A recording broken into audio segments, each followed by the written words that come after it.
Obama keeps saying, for example, that people are not paying their fair share, right? Yep. Now, we know that about 1/2 of Americans pay no income taxes.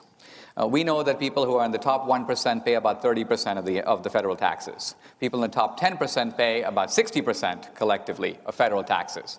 Now, you think that somebody who goes around talking about the fair share would require some reason to say why it is fair that 1/2 of the United States pays no federal taxes at all. In other words, we have no taxation without representation, but apparently 1/2 of the country has representation without taxation. Why is that fair? Right?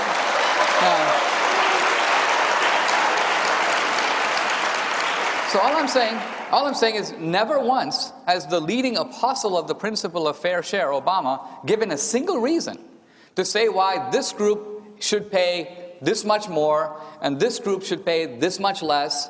Rather, he simply chants the phrase as though it's self-evident and expects people to vote on it. In my understanding of Christ's teachings, taking care of the poor and the sick were of the utmost importance, and so I was hoping both of you could talk about why you don't think that universal health care is a very important issue to Christians these days. Thank you. Wow, universal health care. Well, it depends what you mean by take care of the health of everybody.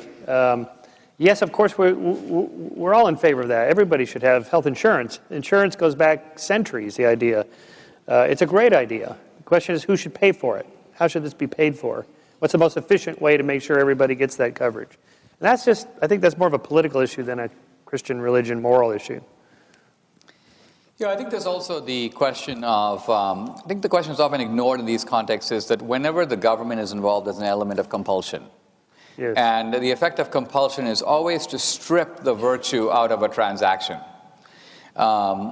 If you and I are walking on the beach and I'm hungry and you have a sandwich, and I say, Michael, I'm hungry, give me your sandwich.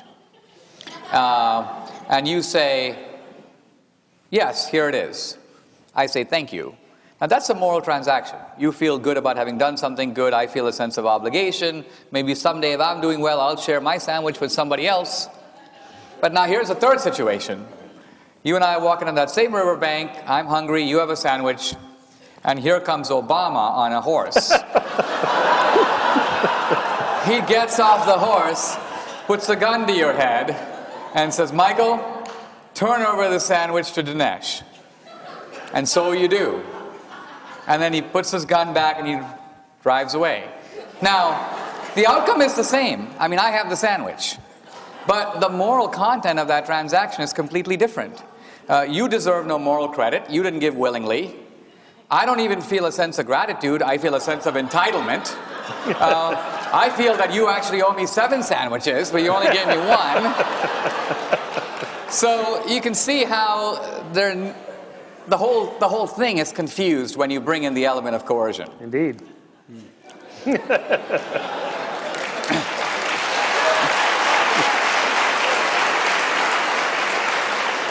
I should point out, just for the other side, their argument is that, for example, if we need to fund the military to protect our liberties from foreign countries, and you say, well, but that's an element of coercion, and you're going to take my taxes at the point of a gun and fund these military, and I don't want to do it, and the government shouldn't do that, then we're not going to have a military, and then we're going to be invaded, and then somebody else is going to put a gun to your head. Either way, there's going to be a certain element of coercion.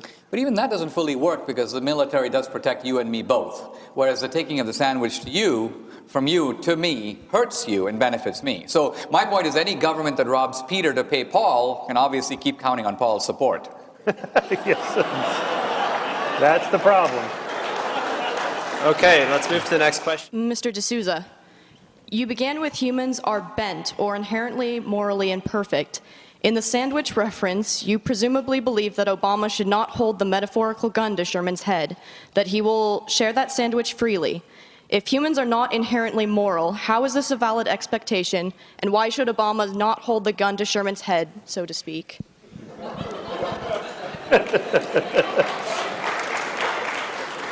Mr. D'Souza? Because the guy holding the gun is no better than the guy to whose head he's holding it to. So in other words, sure, Michael Shermer may be a selfish guy who wants to keep his sandwich. But nevertheless, let's consider the motives of the guy with the gun. Is he contributing his own sandwich? No. He's taking Michael Shermer's sandwich and giving it to someone else and then proclaiming himself to be a morally wonderful human being. Look, I'm not denying the core principle involved here, right? I'm simply saying that here we are as a country, and for 2 centuries we've had people pulling the wagon. And we recognize, and I would agree, that there is a group of people, and you can disagree about how many, but I would say about 10% of people who are weak and disadvantaged and need to sit in the wagon and have the rest of us pull that wagon. Okay? Now, again, you can disagree about how many people should be in the wagon, but that number of people has been increasing considerably. This was kind of what Romney's getting at, that at some point there are more people in the wagon than there are pulling. And then people who are pulling begin to think, well, maybe I should stop pulling and get in the wagon. It's kind of nicer in the wagon. And what my criticism of Obama is, instead of saying, listen, I really want to thank the people who are pulling the wagon, he goes, the people who are pulling the wagon are greedy, selfish, and materialistic. And the people sitting in the wagon are wonderful. He is morally demonizing the wagon pullers and championing the superior morality of the guys who are sitting in there. And all I'm saying is this is an inverted morality. The guys who are actually contributing to help the disadvantaged, these are the sacrificial people of our society, and they're the ones who deserve a little more credit. Next question, please.